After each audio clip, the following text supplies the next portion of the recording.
The galaxy had a way of deciding what mattered and what did not.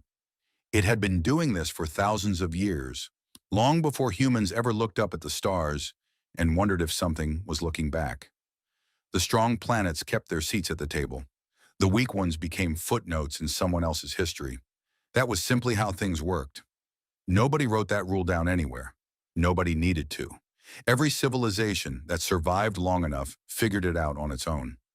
The Galactic Concord was the closest thing the known galaxy had to a government.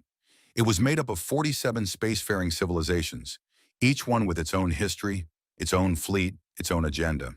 They met in a great hall on the neutral station called Arveth Prime, a city-sized structure floating in the empty space between three star systems.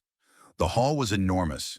The seats went up in wide rings, like an amphitheater built for giants. Delegates from dozens of worlds sat in those seats, wearing their colors, breathing their filtered air, watching each other with the particular kind of patience that comes from knowing that every word spoken in that room could mean war or trade or silence for 100 years. Earth had been given a seat at the outer ring, the provisional ring, the ring where new members sat until the Concord decided they were worth something more permanent. It was not an insult exactly. It was just the way things were arranged.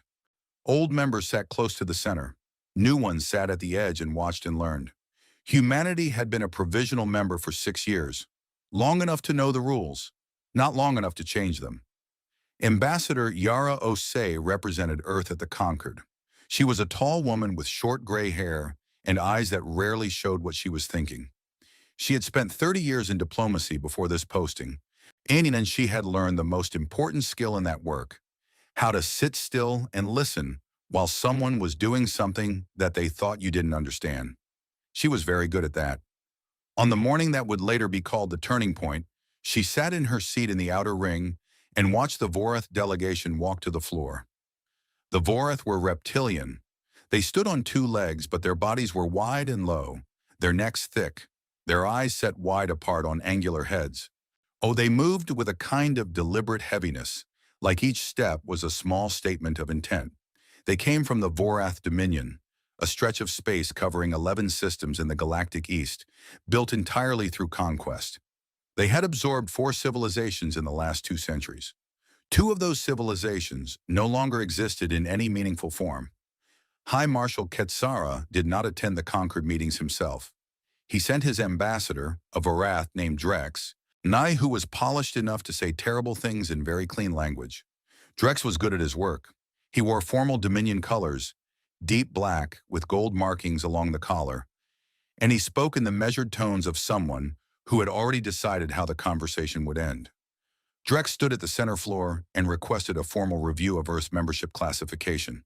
The room shifted, not visibly, not in any way that would show up on a recording, but Yara felt it. The slight tightening in the way certain delegates held themselves. The careful blankness on the faces of the Keth delegation, who sat in the inner ring and whose trade ships used the same corridors as Earth's. The small, almost bored tilt of the head from the Solari representative, who was old enough to have watched 4 civilizations lose their standing in this room. Drex laid out his case with the efficiency of someone who had rehearsed it many times. Earth, he said, Anna was a provisional member in name, but a liability in practice. The Sol system sat at the intersection of 3 major trade lanes: the Keth Corridor, the Drev Passage, and the Outer Reach Route. Lanes that carried rare element shipments worth more than most small planets could generate in a decade. A system that important, Drex argued, required a protector, a guardian, something with teeth. Then he showed the scan data. It had been gathered by a Vorath deep-range survey vessel 3 months earlier, under the cover of routine astronomical research. The data was clean and thorough, and it showed exactly what it showed. The Sol system's defenses were, by any galactic standard, almost non-existent. 1 orbital defense platform above Earth, aging and lightly armed. A small fleet of 7 frigates, short range, clearly designed for patrol rather than combat. No dreadnoughts, no battleships, no deep space fortifications beyond the single platform. Drex let the data sit on the room's display screens for a long moment before he spoke again. He said that under Article 12 of the Concord Charter, A member world that could not demonstrate adequate self-defense capability could be reclassified as a non-militarized dependency. A dependency had no veto rights. A dependency could not refuse the protective oversight of a more capable member.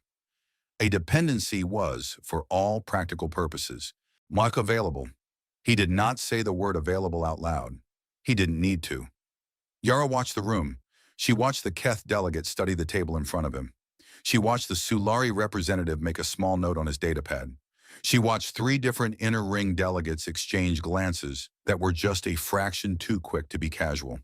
She noted all of it with the careful attention of someone filing things away for later use. Then Drex said something that made the whole room very quiet. He said that the Vorath Dominion, as a senior member of the Concord with deep space patrol capabilities, was prepared to offer Earth its protection, out of respect for the Concord's values, out of concern for the stability of those 3 critical trade lanes, out of simple neighborly goodwill. Several delegates coughed. One of them might have been hiding a laugh. Yara stood up. She did not ask for the floor. She did not wait for the moderator to recognize her. She simply stood, and the room looked at her, and she spoke in the calm voice of someone who was not surprised by any of this, and had not been for quite some time.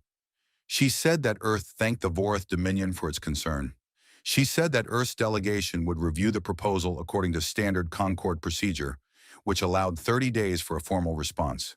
She said this without emotion, without heat, without anything that could be described as alarm. She sat back down. Drex looked at her for a moment. Then he nodded and returned to his seat. The session ended. Delegates filed out through their respective corridors. Yara walked at an even pace to the Earth delegation's private suite. A modest set of rooms in the outer spoke of Arveth Prime. Her aide, a young man named Tomas, who was efficient and smart and still young enough to show his feelings on his face, fell into step beside her. And he looked shaken. She did not. He asked her what they were going to do. She told him to send a message to Earth. Priority encrypted, full compression, flagged for the office of the Secretary General and the Joint Chiefs simultaneously. He asked her what the message should say. She thought for a moment. Then she told him the message should contain exactly 4 words. They've made their move. Tomas sent the message. He did it without fully understanding it. He was new enough to diplomacy that he still thought a message should explain something. He did not yet understand that sometimes 4 words were enough, that sometimes the person on the other end of the line had been waiting for exactly those 4 words for years. 38 light-years away, in the Vorath Dominion's war city of Kethdara, High Marshal Ketsara read his ambassador's report and was satisfied. Ketsara was old by Vorath standards. His scales had gone from green-brown to a deep gray at the edges, and the ridge above his eyes had thickened with age into something that made him look permanently angry. He had commanded fleets for 50 years. He had taken 2 systems by force, one by negotiation backed by the credible threat of force, and one by simply arriving with enough ships that the other side decided thinking about it further was not worth the trouble. And he understood power the way a surgeon understood the body, not as something to be admired, but as something to be used correctly at the right moment with the right pressure. He read the scan data again. He had read it 4 times before this. It did not change. 1 orbital platform, 7 frigates, no deep space capability worth the name. His analysts had cross-referenced the data against 3 independent surveys and the Concord's own publicly filed records. The humans had been in space for less than a century. They had achieved faster-than-light travel only 40 years ago. Barely enough time to establish a handful of colony ships, let alone a war fleet. Their industrial base was significant, his analysts noted, but entirely civilian-focused. Energy production, food systems, colonial infrastructure, not warships. Worse, one of his younger staff officers had flagged something in the report. A note suggesting that Earth's ocean floors contained unusual thermal readings that might indicate underground construction. The note was attached as an addendum. Ketsara had read it. Then he had moved on. Thermal readings in ocean floors could mean 100 things. Geological activity, tidal energy harvesting, underwater habitat construction. There was no evidence of weapons-grade manufacturing. No evidence of anything that changed what the scan data clearly showed. He called his war council. There were 7 of them. the senior commanders of the Vorith Dominion's military apparatus. They sat around a long table of dark stone in a room with no windows, because Quetzara had always found windows in command rooms to be a distraction. He laid out the situation without drama. He showed them the data. He showed them the trade lanes. He showed them Earth's position at the intersection of all three. He told them what he intended to do. The council approved it unanimously. It took less than 20 minutes. Quetzara assembled a fleet. 200 warships. Not everything the Dominion had. That would have been wasteful. 200 was more than enough to handle 7 frigates and 1 old platform. He picked his best captains, not because he expected a real fight, but because sloppy work against a weak opponent was still sloppy work. He had standards. The fleet would travel to Seoul. It would arrive with weapons active. It would transmit a formal demand for Earth's surrender of military oversight. Earth would comply, because Earth had nothing to fight back with, and because humans were, in his experience, rational enough to understand mathematics. 200 warships against 7 frigates was not a battle. It was an announcement. He gave the order to depart in 72 hours. Back on Arveth Prime, things moved the way they always moved in places where many civilizations live close together and nobody fully trusted anyone else. Slowly on the surface, quickly underneath. In the public corridors, the Concorde's business continued as normal. Delegates attended committee sessions. Trade agreements were reviewed. 3 minor border disputes were discussed and tabled for further study. On the floor of the main hall, would the Article 12 motion regarding Earth sat in the queue for formal debate, as procedure required. In the private rooms behind closed doors and in the kind of conversations that were never recorded, other things were said. The Keth delegate, a cautious being named Vorev, who had represented his people for 20 years, spoke quietly with 2 other inner ring delegates over a meal. He said nothing directly. He asked questions. And he asked whether anyone had verified Earth's defense data independently. He asked whether the Article 12 motion had the support needed to pass. He asked whether anyone had told the humans informally that the motion was coming, as a courtesy. Both other delegates looked at their food. Vorev understood. He nodded slowly. He said nothing more about it. On the other side of the station, in a corridor not often used, the Sulari representative walked alone at an unhurried pace. He was very old, even for his species, and he had seen things in his long career that most people in that station had only read about. He had been present when the Dreven Collective lost its membership status. He had been in the room when the Merrick agreed to Voreth oversight and ceased to exist as an independent civilization 8 years later. He stopped walking for a moment and looked out through a viewport at the stars. He thought about the human ambassador, about her stillness, about the 4 words she had sent home. He had not intercepted the message, but he had worked in this station long enough to know when someone was sending a signal rather than asking for help. He had seen panic in this hall many times. He knew what it looked like. The human woman had not shown a single trace of it. He found that interesting. He also found it slightly worrying. In the way that very experienced people sometimes worry not about the thing that is obviously dangerous, but about the thing that is too calm when it should be afraid. He began walking again. He had a meeting to attend. Life went on as it always did, at the edge of large events. On Earth, the message arrived in the early hours of the morning, local time in Geneva, where the Secretary General's office was located.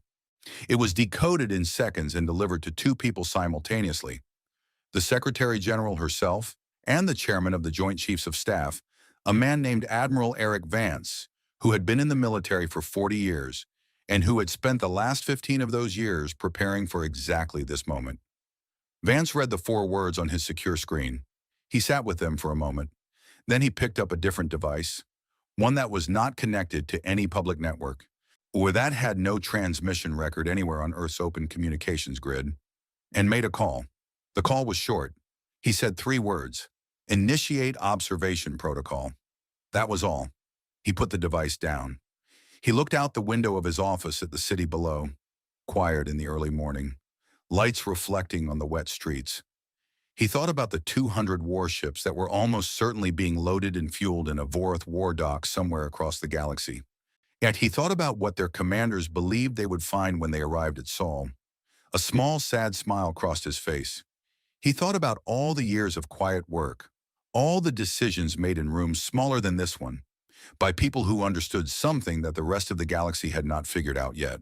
He thought about the cold dark of the asteroid belt and what was sitting there in the silence waiting. He hoped the Vorith had good doctors. They were going to need them. He went back to his desk. There was a great deal to do and not much time to do it. Outside the window, the city went on sleeping, perfectly ordinary, perfectly peaceful, having no idea that somewhere in the galaxy, a fleet of 200 warships had just set course for home, having no idea that home was ready. The Pacific Ocean had always kept secrets. It was the largest body of water on Earth, deeper in places than the tallest mountains were tall, and darker at the bottom than anywhere else on the surface of the planet. Humans had explored it for centuries and still had not fully mapped it. Strange creatures lived in its deepest parts, things that had no need for light and had evolved entirely in pressure and cold and silence. The ocean did not give up what it held without a fight. It had been hiding something for 37 years. Commander Dara Voss stood on the upper observation deck of a transport shuttle as it descended through 3,000 meters of black water. She was looking out through the reinforced viewport, watching the lights of the facility appear below her, like a city coming out of a fog. She had made this descent over 100 times in her career. It never got ordinary. The bastion yards stretched across the floor of the Pacific in a complex that covered more ground than some small countries. It had been built in the sections over decades, each section added carefully and quietly, and covered by the kind of bureaucratic paperwork that made things disappear into filing systems and stay there. The construction crews had signed agreements that were not quite official secrets, acts, and not quite employment contracts, but were both at the same time. They had built something enormous in the dark and then gone home and said nothing, because they understood what they were building and why it needed to stay quiet. The yards could build a Dreadnought from keel to launch in 14 months. It had done so 11 times. Voss stepped off the shuttle into the main receiving bay, a chamber large enough to land a fleet of aircraft, and was met by her second-in-command, a compact and serious man named Lieutenant Commander Ren Park, who handed her a status tablet without being asked and fell into step beside her. In the tablet showed everything she needed to know in a quick summary. Activation order received 41 minutes ago. Stage 1 protocols already running. Power systems coming online in sequence. Crew recall underway through the standard cover signals. A series of apparently random commercial broadcasts that, to the right people listening on the right frequencies, spelled out very specific instructions. She asked Ren how long before the belt contingent was ready. He said 36 hours, if everything went smoothly. She asked what was most likely to not go smoothly. He said the reactor on the UEFS Titan's Wrath had been running cold for the last cycle, and the engineers were cautiously optimistic about bringing it to full power on schedule, which in his experience meant they were not optimistic at all. She told him to put their best team on it. She walked through the yards while Ren briefed her, past dry docks where smaller vessels were being fueled and loaded, past engineering bays where the hum of work was already rising to something that felt more like a vibration in the bones than a sound in the ears. Workers moved with purpose. Nobody ran. Running in a facility like this was how accidents happened. But everyone moved as if the floor beneath them was slightly tilted in the direction they needed to go. Voss had been in the military for 22 years.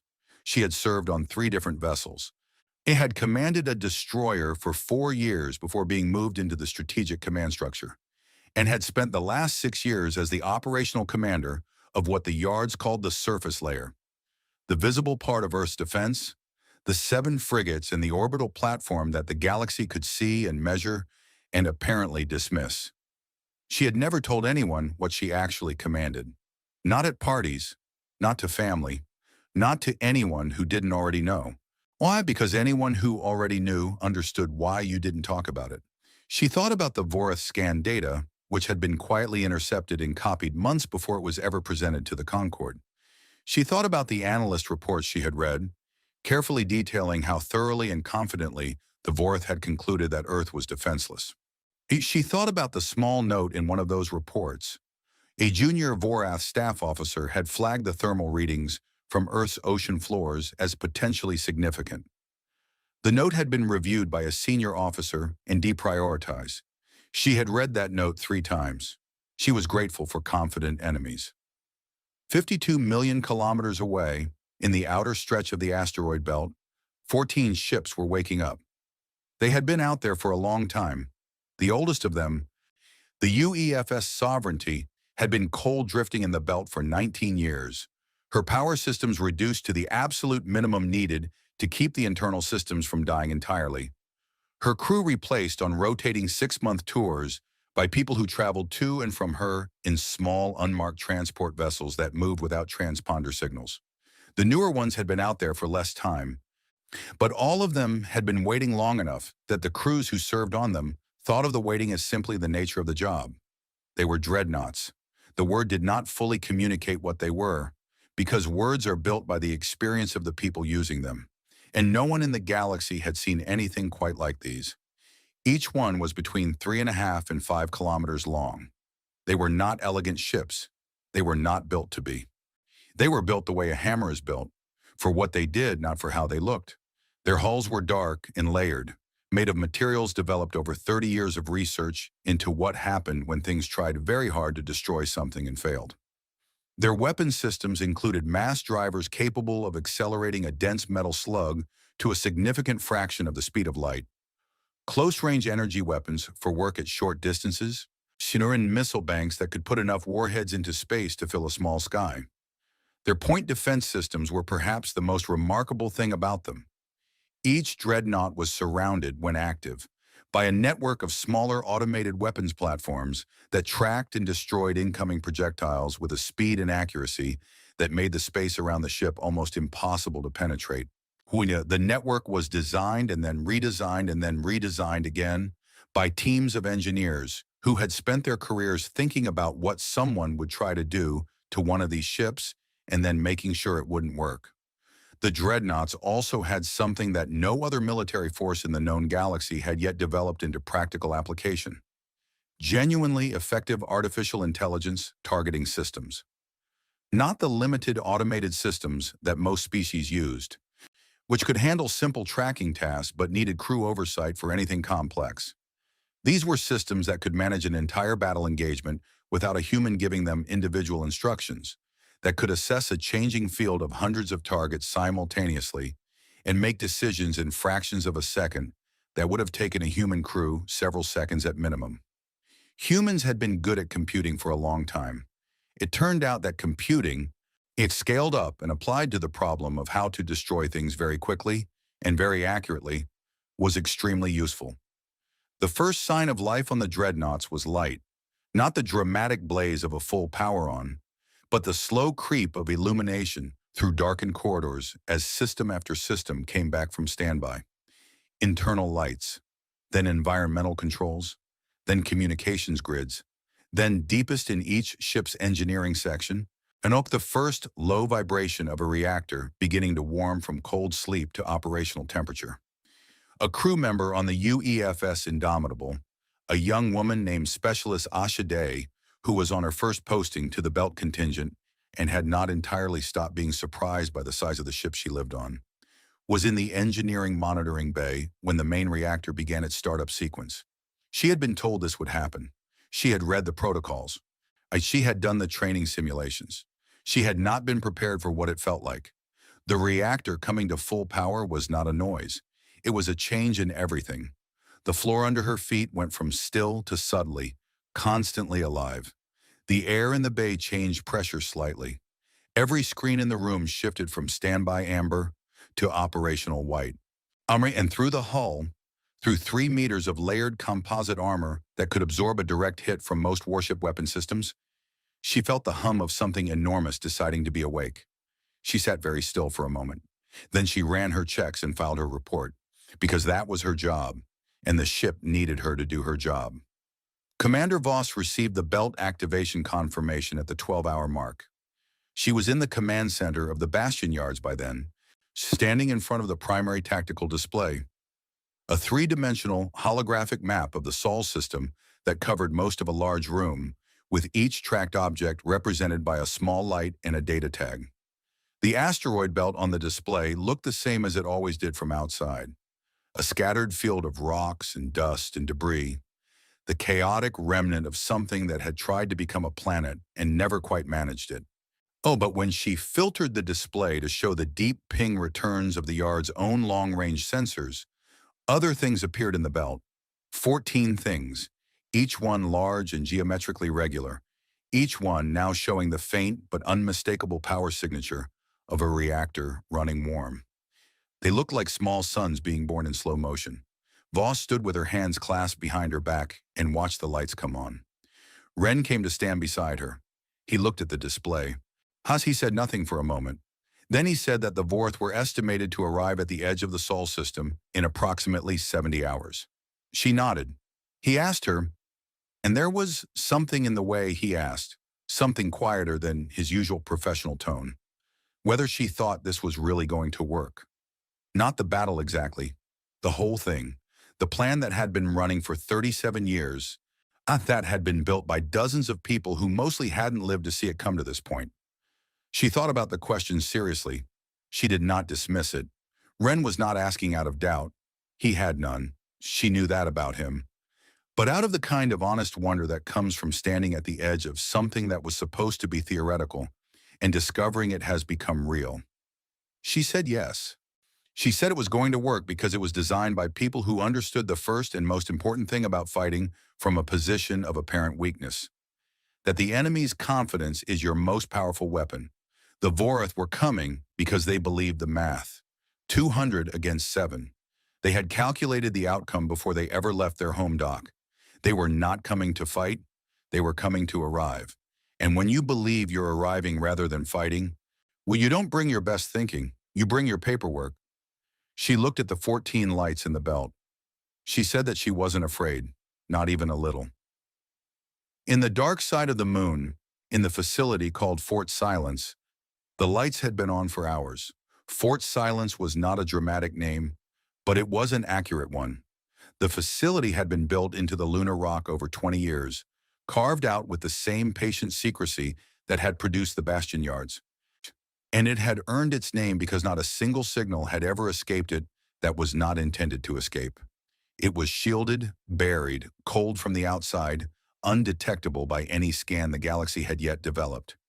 It was the brain of Earth's actual military apparatus, and it had been thinking for a very long time.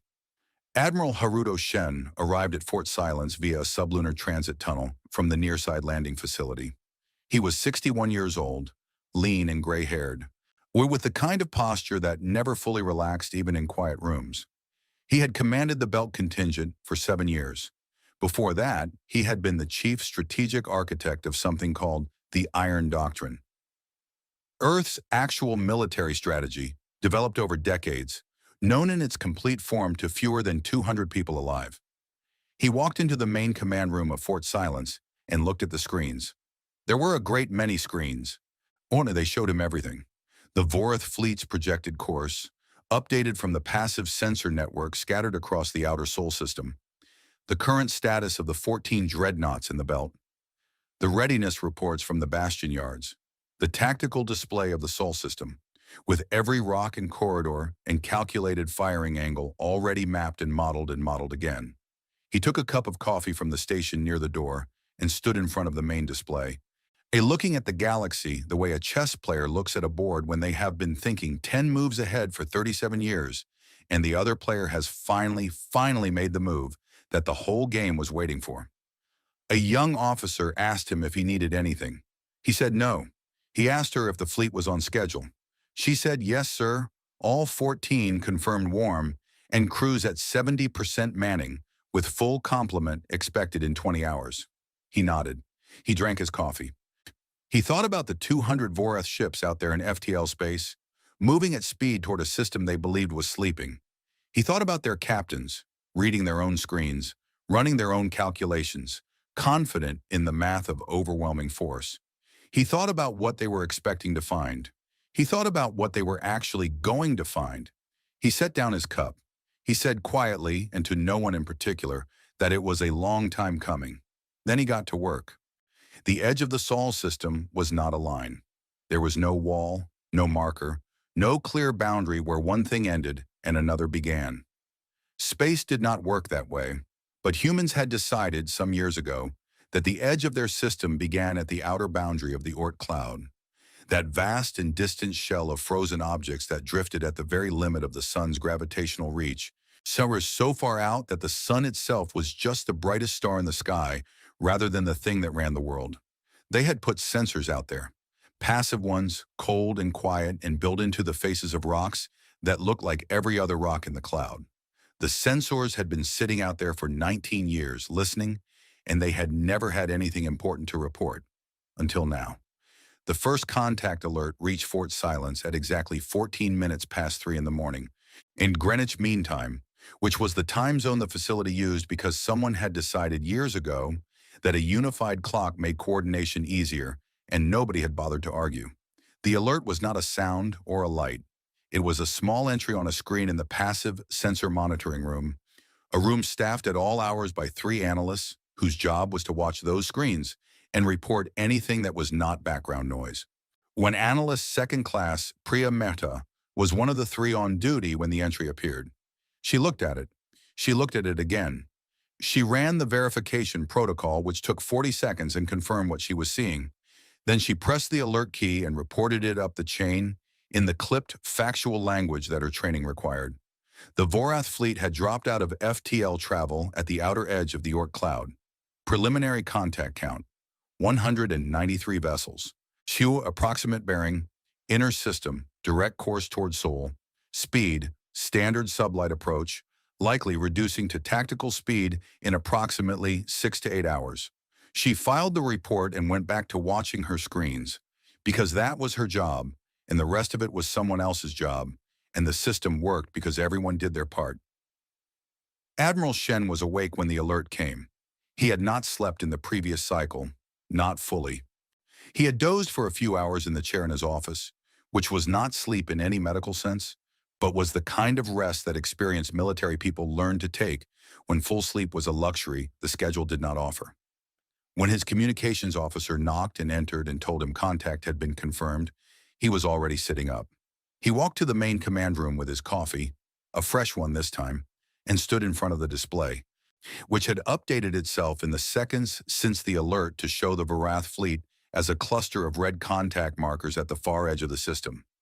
From that distance, against the scale of the Sol system map, the 200 enemy ships looked like a small smear of color. He knew better than to be comforted by that. Commander Voss came online from the bastion yards within minutes. Her image appeared on the secondary screen beside the main display. She was slightly lower resolution from the relay through the deep water, but her voice was clear. She reported that all 14 dreadnoughts were fully crewed and fully powered, that the fleet was in position in the belt and awaiting orders, and that the Titan's Wrath reactor issue had been resolved 40 minutes before contact. An engineer named Kowalski had apparently worked through 2 consecutive rest periods to make it happen.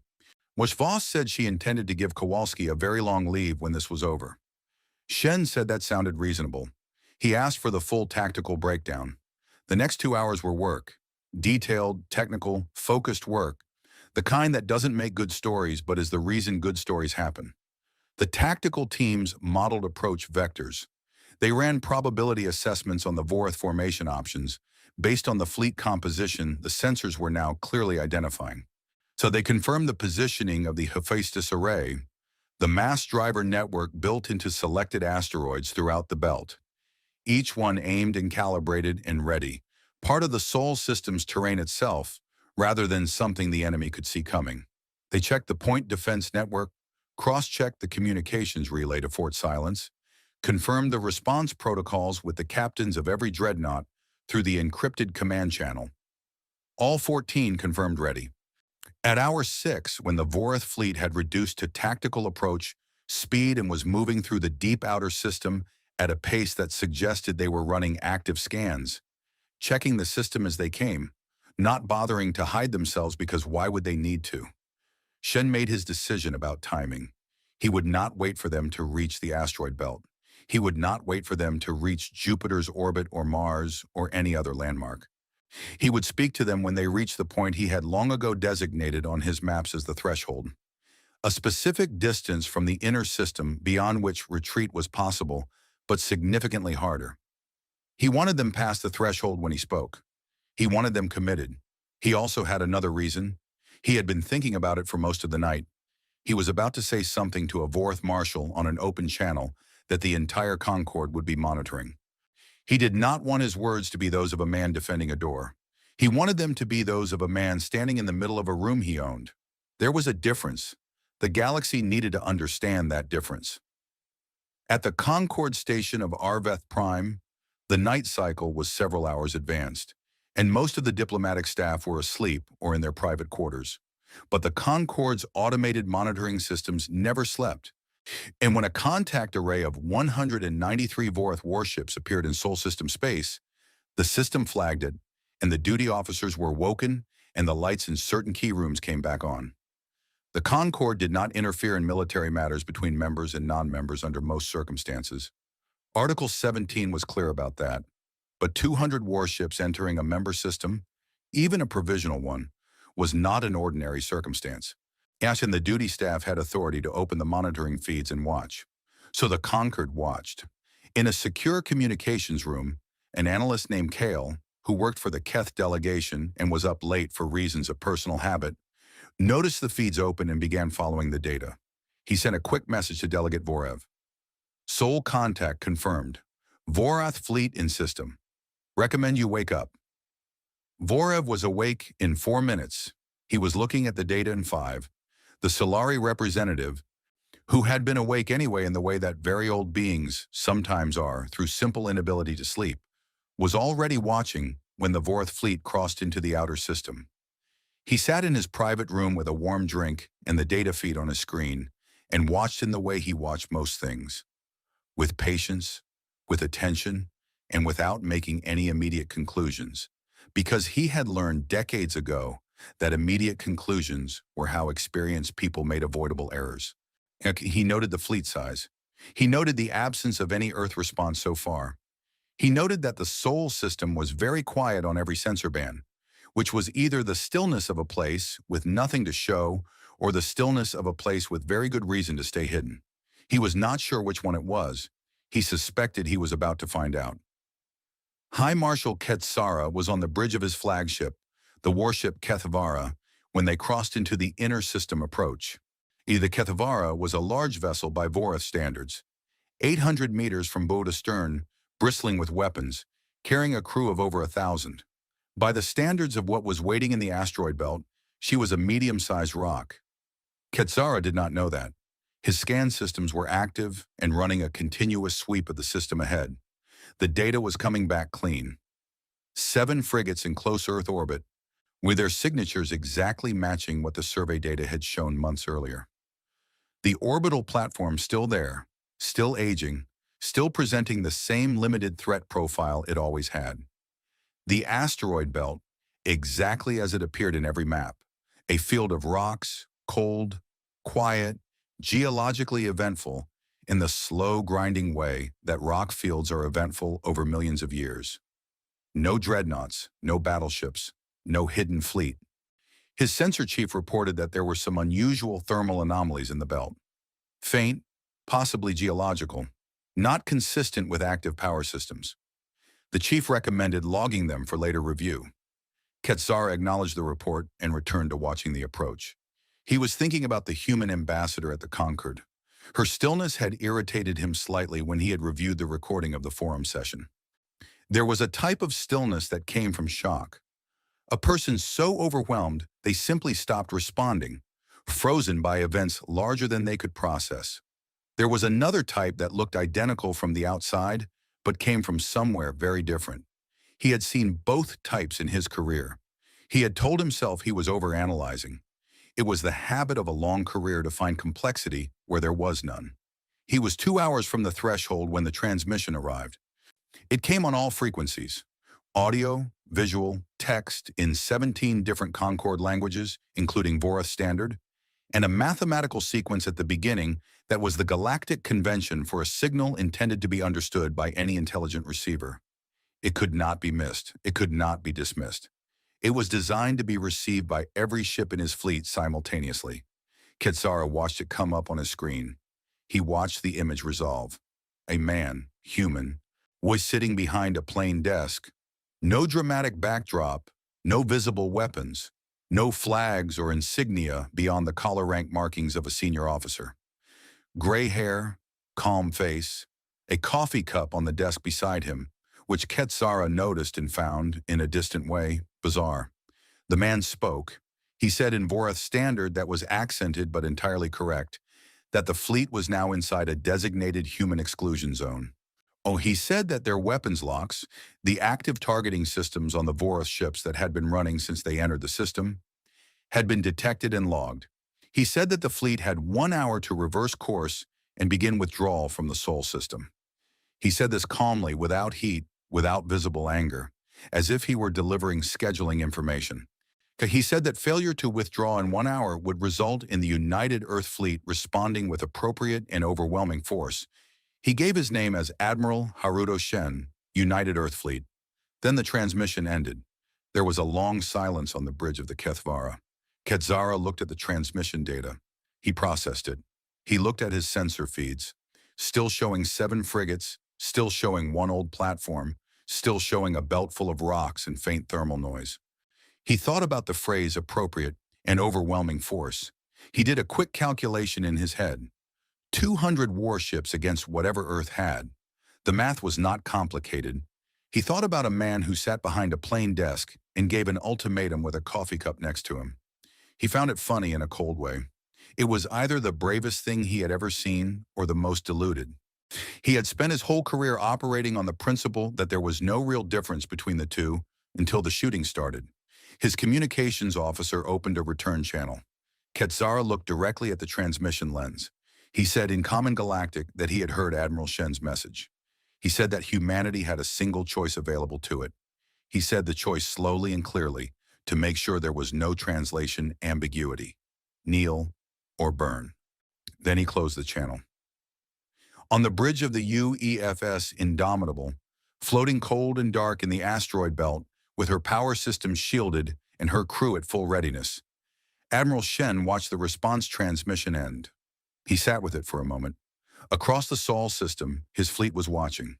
All 14 dreadnoughts and their screening vessels, all the crews who had been waiting, some of them for years on rotating posting, some of them newly arrived from Earth and still adjusting to the scale of what they served on. They were all watching the same feed. They had all heard the same thing, kneel or burn. Shen looked at the screen for another second. Then he looked at his communications officer and gave a small nod. She cut the open channel.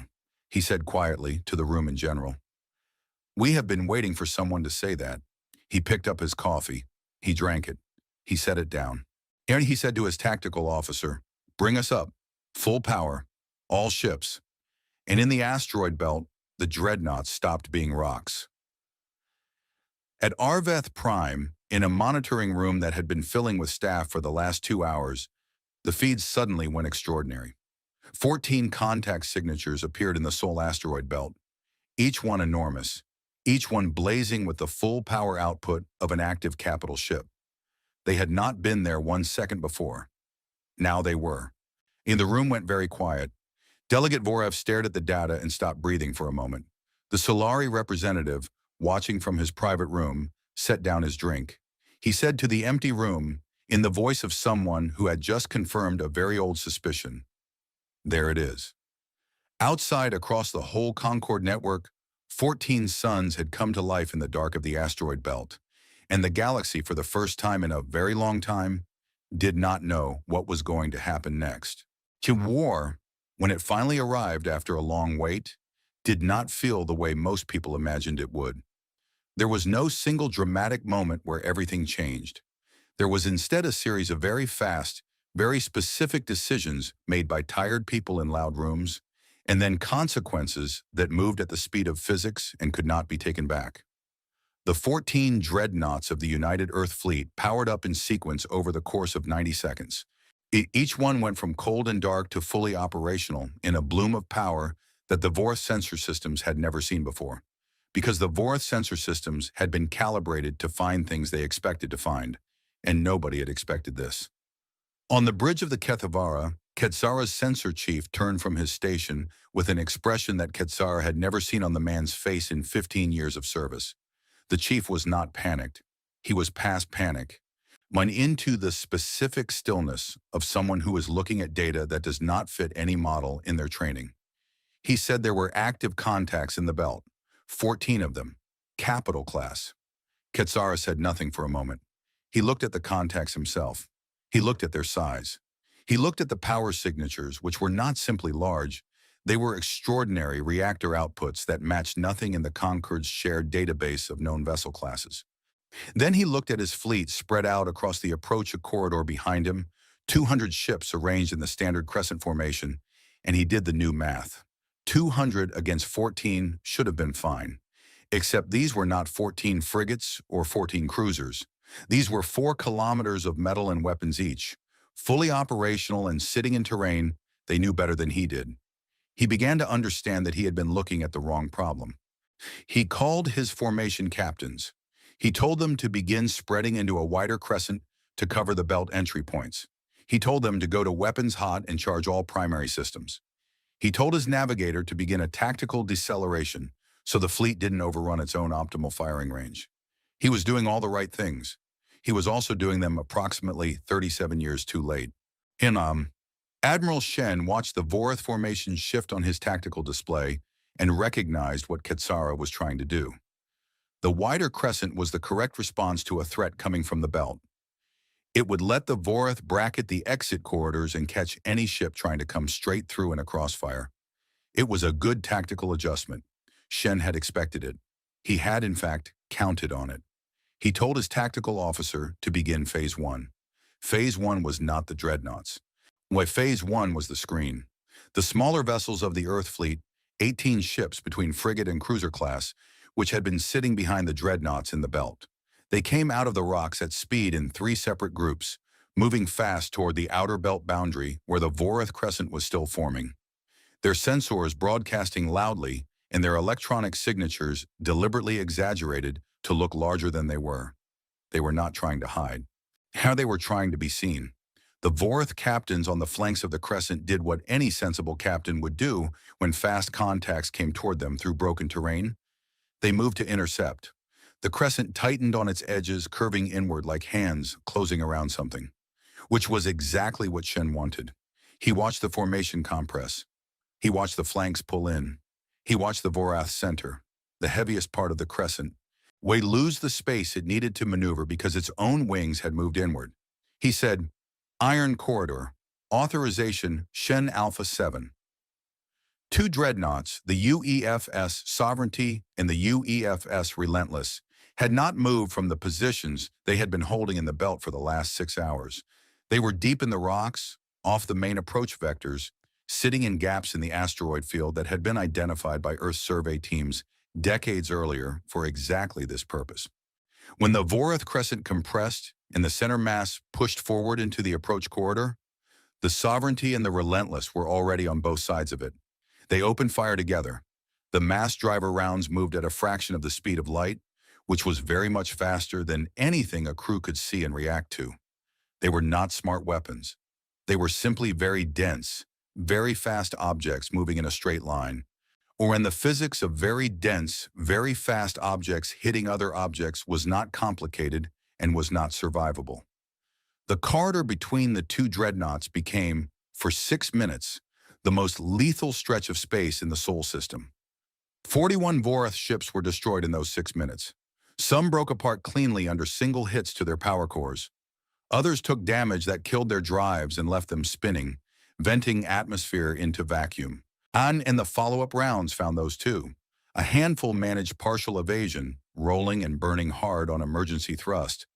But the Sovereignty's AI targeting system had already calculated evasion corridors and distributed firing solutions among its 6 mass driver banks before the first shot was fired.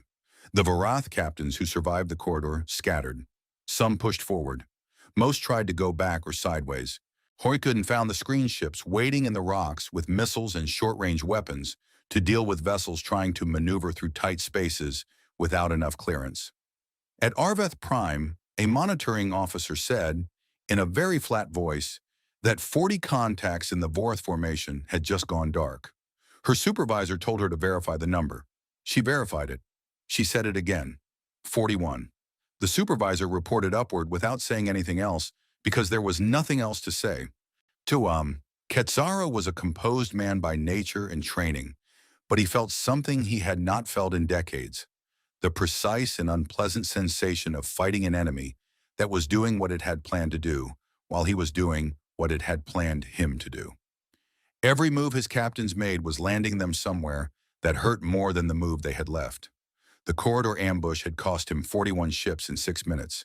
His crescent was broken. His flanks were being harassed by the screen ships, Hanuain, who did not engage in sustained fights but instead hit and disappeared back into the rocks and forced his pursuit ships to follow them into terrain where the rocks themselves seemed to be helping the enemy. He pulled his fleet back to a consolidation point outside the belt boundary and tried to assess. He had 152 ships still combat functional, against 14. By the original numbers, it was still overwhelming force, but the 14 had not been damaged. None of them had taken any meaningful hits. His own fire had been largely ineffective because the Dreadnoughts barely moved and didn't need to. The point defense networks around each ship had chewed apart his missile salvos so efficiently that most of his range fire had simply vanished before reaching his target, and the few hits that had gotten through had not done visible damage. He had been in command of fleets for 50 years. He had never seen point defense work like that. Or he decided to mass his fire, a single focused volley from 100 ships, all targeting the same vessel. No point defense system in existence could absorb that volume. He picked a target, the UEFS Titan's Wrath, the dreadnought at the far left end of the Earth formation, which his sensor chief had flagged as having a slightly different power signature from the others. Possibly less stable, possibly the weakest link. He ordered every available weapon system to charge. He ordered his captains to designate the Titan's Wrath as primary target, single coordinated salvo on his mark. He gave the mark. The coordinated Vorath salvo was enormous. 100 ships firing simultaneously produced a volume of fire that genuinely did exceed the Titan's Wrath's point defense capacity. Energy beams, missiles, kinetic rounds, all of it arrived in a window of 3 seconds, and not all of it was stopped. The Titan's Wrath took 18 direct hits in 3 seconds. There was, across every bridge in the Vorath fleet, a brief moment of hope. Then the Titan's Wrath came back out of the fire cloud, still moving, still accelerating. Its hull was scorched, sections of its outer armor gone in places, a long scar running from the midship section to the stern where something had carved through the outer layer without reaching what mattered. Its weapons were active. Its drives were at 100%. Quetzara stared at the damage report and could not fully process it. 18 direct hits. On anything else in any fleet he had ever commanded, that was catastrophic damage. On this ship, it was cosmetic. Commander Voss, aboard the Titan's Wrath, had been thrown against her console restraints by the impacts, and was now bleeding from a cut above her eyebrow, where something small and metal had clipped her when a secondary panel shorted. She did not notice the blood for several minutes because she was too busy watching her tactical screens, and because the thing she was watching was too interesting to be interrupted by a cut. Quetzara was massing his fleet on the Titan's Wrath, pulling his ships toward her, bringing the whole remaining force to bear on one target, which meant he was pulling them away from their spread positions and compressing them toward her location. She said to her comms officer, "Get me the Admiral." Shen came online immediately. She told him Quetzara was compressing toward her. She gave the coordinates. She said the window was about 4 minutes before they spread again. Shen said he saw it. He said, "Hephaestus." The Hephaestus array had taken 11 years to build and had never been fired in combat before. It was not a weapon technically. It was an engineering project, a network of mass driver systems built into 43 specific asteroids throughout the belt, when each one positioned and aimed over years of careful work and recalibrated regularly by the teams that quietly maintained them. The asteroids looked like asteroids from the outside. They were asteroids on the outside. But inside each one, buried in the rock, was a machine that could accelerate a very large payload to very high speeds and send it along a very precise vector. 43 mass drivers, firing simultaneously, all targeted on the same coordinates. The Vorath fleet was compressed toward the Titan's Wrath's position, clustered more tightly than any fleet should cluster in combat, because Quetzara had been thinking about how to break one ship, not about the geometry of 43 firing solutions. The Hephaestus array fired once. Later in the mission recordings, the event was logged as lasting approximately 4 seconds from first impact to last. The compressed Vorath formation occupied a volume of space that 4 seconds was enough to fill thoroughly. 47 ships were destroyed. 11 more were left non-functional, tumbling on altered courses with no power and no response. Of 152 ships that had been at the consolidation point, 62 remained. Quetzara had not been killed. His flagship had been at the edge of the formation, far enough from the compression that it had only been hit by debris and the edges of the barrage. His senior staff were alive. His ship was damaged but mobile. He sat in his command chair in a room where 3 of the screens had gone dark from power rerouting and a fire suppression cloud was still clearing from the engineering section. And he looked at what was left of his fleet. He thought about Earth's ambassador at the Concord, her stillness, her 4 words. He understood now what kind of stillness it had been. He understood it the way you understand something after the fact, when there is no practical use left for understanding. He had walked 200 ships into the middle of something that had been built specifically to receive him. Every move he had made had been a move they had planned for. The terrain was theirs. The timing was theirs. The weapons were beyond anything he had been told existed. In the fleet that he had been assured did not exist, had been sitting in the rocks for decades, waiting in the dark for exactly this. He opened a channel to his surviving captains. He gave one order: full withdrawal, all ships, maximum speed. He did not dress it up. He did not call it a tactical reposition or a strategic reallocation of forces. He called it what it was. He watched his 62 remaining ships burn hard away from the belt, away from the inner system, moving in the ragged way that surviving fleets move when they are no longer organized but simply running. Behind them, the 14 dreadnoughts did not pursue. They did not need to. They held their positions in the rocks and on the edge of the belt, weapons still active, power signatures still blazing on every sensor band in the system, visible to every monitoring device the Concorde had pointed at Sol, visible to the whole galaxy. Specialist Asha Day was still in the engineering monitoring bay of the UEFS Indomitable. The battle had passed through her screens as data: power usage readings, damage logs from other vessels, fire control sequences registering as load spikes on the reactor. She had done her job throughout, tracking and logging and reporting without being asked to go anywhere or do anything dramatic. When the withdrawal order registered on the fleet-wide tactical feed, not an Earth order but the Vorath one, readable because their communication encryption had been broken 14 months ago by a team at Fort Silence, and nobody had told them. She watched 62 red contact markers begin moving away from Sol at speed. She looked at the display for a long moment. Then she leaned back in her chair and breathed out, very slowly, in the breath of someone who has been holding tension in their body for many hours without fully knowing it. One of the other engineers across the bay, a man twice her age who had served in the belt contingent for 3 postings and had a reputation for never showing emotion, was looking at the same feed. He said, without turning around, "That's that then." She said, "Yes." He nodded. Then he went back to his readings, sure, because the reactor still needed watching and the ship still needed its crew to do their jobs. And the world kept moving even when something enormous happened inside it. Outside, in the cold and the dark of the asteroid belt, 14 ships that the galaxy had not known existed sat in the wreckage of the confidence of an empire and waited to be told what came next. 3 weeks after the Battle of Sol, the Galactic Concorde convened an emergency session that every delegate in the station's history agreed was the most attended, most tense, and most consequential meeting the body had ever held. The outer ring was full. The inner ring was full. The overflow observation galleries, which had been opened 3 times in the Concorde's 400-year history, were full.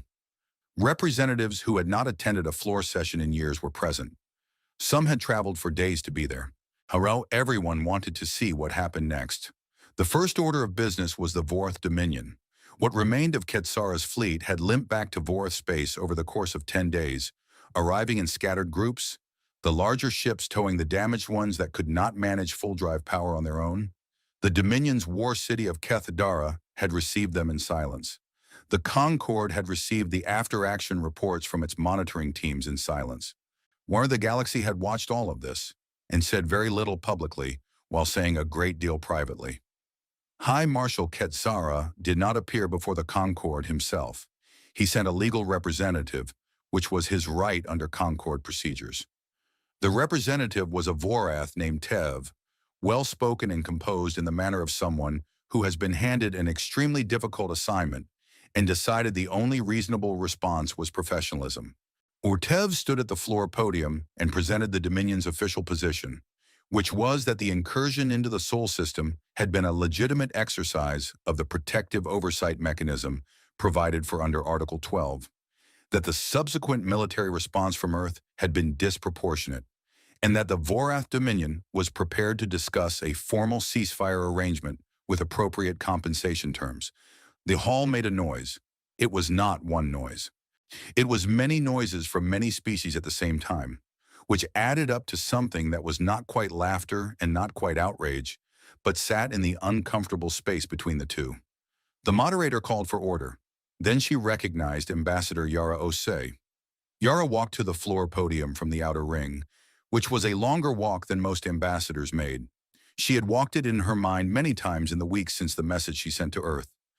She had thought about what she was going to say. She had revised it. She had stripped it back. She had decided that the most powerful thing she could bring to this floor was not rhetoric, but information, and that the information would speak for itself if she let it. She set a datapad on the podium. She said she had 3 things to present. The first was technical. She walked the room through the legal record of the Article 12 motion that Drex had filed 6 weeks earlier. She showed the timeline. She showed the Vorath survey of Sol, when it was conducted and when it was shared internally within the Dominion. She showed the gap between when the survey was completed and when the motion was filed. A gap of 4 months during which time the Dominion had been assembling a fleet. She connected these pieces in the plain, unfussy language of a person who does not need to make their evidence more dramatic because it is dramatic enough already. She said that the Article 12 motion had not been a legal question seeking a legal answer. It had been a preparation step for an invasion that was already being planned when the motion was filed. The fleet did not move because the Concorde's legal process was underway. The legal process was initiated to give the fleet's movement cover. The hall was very quiet. The second thing was what she called the observation record. She brought up a series of communications logs. They had been obtained through methods she described only as consistent with Earth's intelligence capabilities, and she said she was not going to discuss those methods because they were not relevant to what the logs contained. What the logs contained was relevant. They were private messages between 3 senior Concorde member delegations and the Vorath ambassador in the months leading up to the fleet's departure. She did not read the messages aloud. She put them on the display screens and let the room read them. The messages did not show the 3 delegations ordering the Vorath to attack Earth. They did not need to. What they showed was something that anyone who had spent more than a week in diplomatic work would understand immediately. The particular language of people who have been told something is going to happen and have decided not to stop it. Careful non-responses to direct warnings. Reassurances that Article 12 was likely to pass. One message from a delegate who clearly had not expected it to ever be read outside a private channel that said simply, "The corridor access is worth more than the human seat." She named the 3 delegations. She named the individuals who had sent the messages. The hall did not go quiet this time. It went into a controlled version of chaos, the kind that happens in formal settings where people cannot simply start shouting, but very much want to. The moderator called for order 3 times. Once she got it on the 3rd. The 3rd thing Yara presented was brief. She said that Earth had concealed its military capacity since the day it joined the Concorde as a provisional member. She said this was entirely legal, and it was, because the Concorde required member worlds to disclose military assets only upon request of the Security Directorate, and no such request had ever been made regarding Earth, because no one had considered Earth worth asking. Why she said that Earth had made this choice deliberately, openly documented in the classified records of its own government, and that the reason was simple. Earth had wanted to know who its friends were before it let anyone know what it had. She paused. The hall was very still. She said that it now knew. She picked up her data pad and walked back to the outer ring. What followed was not a quick process. Nothing in the Concorde was quick. There were procedural motions and counter-motions, morning requests for investigation, demands for the communications logs to be verified by independent analysts, heated exchanges between delegations on the floor, and louder ones in the corridors outside. 3 delegations filed formal protests. 2 of them were the delegations named in Yara's communications record, which did not improve their credibility. The Varath representative Tev, to his credit, made no attempt to argue that the logs were fabricated. He had been given the logs before the session, and he had assessed them for what they were. Genuine. He sat in his seat and made no further motions. There was nothing further to make. The investigation into the 3 named delegations was authorized within the week. The findings, delivered 6 weeks later, confirmed what Yara's logs had shown. 1 delegation was suspended from the Security Directorate pending review. Another voluntarily reduced its own member status to provisional, an almost unheard of action, but one that avoided a forced reclassification that would have been more damaging. The 3rd disputed the findings at length and was outvoted at every step. The Vorath Dominion was formally censured under Article 31, the Concorde's harshest diplomatic penalty short of expulsion. They were required to withdraw from all systems adjacent to Sol-connected trade lanes. They were fined in a form that translated practically to a significant portion of their economic trade rights for 5 years. Ketsara was removed from his command by the Dominion's own government, partly in response to the Concorde censure, and partly because losing 140 ships in a single engagement against a fleet that wasn't supposed to exist was the kind of result that ended careers everywhere in the galaxy. Earth's provisional membership was terminated, not revoked. It terminated, which meant it had fulfilled its purpose and was being replaced by something permanent. The motion to elevate Earth to full sovereign standing was proposed by the Keth delegation, which was notable because it was the Keth who had the most to gain commercially from staying friendly with humanity and had been the most obviously uncomfortable during the weeks before the battle.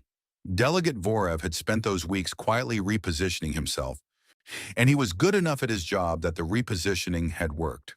He introduced the motion with a prepared speech about the importance of the Concorde reflecting the true capabilities of its members, and he looked across the room only once at the outer ring while he delivered it. Yara watched him without expression. The vote for full sovereign standing passed. Earth gained its permanent seat, its full charter rights, and a veto position on the Security Directorate. When the Security Directorate had 6 seats, Earth now held one of them. The signature on the formal elevation document was Yara's. She signed it in the same steady hand she had used to write every document in her career. No different from any other signature she had ever made except in what it meant. And she did not allow herself to sit with what it meant until she was alone in her quarters that evening. Then she sat with it for a long time. In the high orbit above Earth, on aboard the UEFS Indomitable, Admiral Shen had been waiting for the diplomatic process to complete before deciding what happened to the fleet. That decision was above his rank, and appropriately so. What to do with 14 dreadnoughts now that the galaxy knew they existed was a political question as much as a military one, and he was glad not to be the one to answer it. While he waited, he ran drills. He reviewed maintenance reports. He walked the corridors of the Indomitable the way he sometimes did when he needed to think, because the ship was large enough that a walk could last a long time, and long walks were good for thinking. He was in the lower observation bay when Ensign Kara Weston found him. She was 23 years old and had been on the Indomitable for 8 months, fresh out of the officer program, but still at the stage of her career where she was collecting experiences and putting them away carefully because she understood they were going to mean more later than she could currently appreciate. She had a question she had been holding for 3 weeks. She had decided to ask it. She found him standing at the viewport, looking down at Earth, the blue and white and brown of it. What the thing that had been built for and waited for, and was now sitting in the center of a galactic order that was rearranging itself around the surprise of it. She apologized for interrupting. He told her not to. She asked, "What happens now, sir? Now that everyone knows what we have?" He looked at Earth through the viewport. He had thought about this question. He had thought about the galactic politics of revealed capability, about the alliances that would shift, shooter about the species that would want to trade, and the ones that would want to negotiate, and the ones that would quietly begin programs to try to build something comparable over the next 50 years. He had thought about the responsibility of it and the complexity of it in the years of work that were ahead, because security was never a thing you achieved and then possessed, but a thing you maintained continuously with constant effort. He thought about all of that. And then he thought about the simplest version of the answer. He said, "Now they have to be polite." She looked at him. He looked at Earth. He said it without humor, without triumph, without meanness. He said it the way someone says a plain fact, a thing that is simply true and does not require decoration. She thought about it for a moment, then she nodded slowly, in the way that young people nod when they receive a piece of information that is going to keep unfolding in their mind for years. She thanked him and left him alone with the view. In the centuries that followed, and there were many centuries, because the galaxy kept moving, and things changed, and new civilizations emerged, and old ones faded, and the great slow wheel of history continued to turn. The Battle of Saul was studied in military academies across 47 systems, not only for its tactical elements, which were remarkable enough, but for the decision that preceded it and shaped everything that followed. And a Concord historian named Sarah Vance, who wrote what became the definitive account of the event 300 years after it happened, concluded her work with an observation that was quoted in academic texts and popular histories alike for generations afterward. She wrote that the galaxy had looked at Earth and seen a world without weapons. It had seen the one platform and the 7 frigates and the empty belt and the new seat in the outer ring. And it had made the most natural error a powerful civilization can make. It had seen what it expected to see instead of what was there. She wrote that this error was understandable. The galaxy had long learned to judge worlds by what they showed, because most worlds showed everything they had, either out of pride or out of deterrence, or simply because the idea of hiding their strength had never occurred to them. Strength was something you displayed. It was currency. You spent it or you lost it. Once she wrote that humanity had understood something different, that a species which had survived its own long and violent history, wars that had lasted centuries, plagues, divisions, failures that had come close to finishing the whole experiment, had learned a specific and hard-earned truth. The most dangerous position to be in is the one where your enemy knows exactly what you have. And the most powerful moment in any confrontation is not when you reveal your strength. It is the moment just before, when the enemy has already committed, and the strength is still a surprise. She wrote that the most dangerous species in the known universe was not the one that fought from fear. It was not the one with the biggest fleet or the most advanced weapons, though humanity had both. It was the one that had waited, patiently, quietly, across decades, for a reason worth fighting for, and when that reason came, had answered. On Earth, in the years after the battle, most people went about their lives in the ordinary way. They worked, they ate, they argued about things that seemed important and some that did not.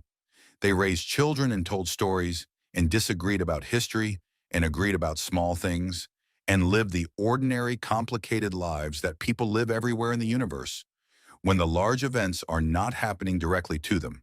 Some of them knew, in the way that people know things that are officially classified but culturally understood, that something had changed, that the world their children would grow up in was different from the one they had grown up in, and that the difference was permanent, and that it had been earned over a very long time by a very large number of people who had mostly never been famous and never would be.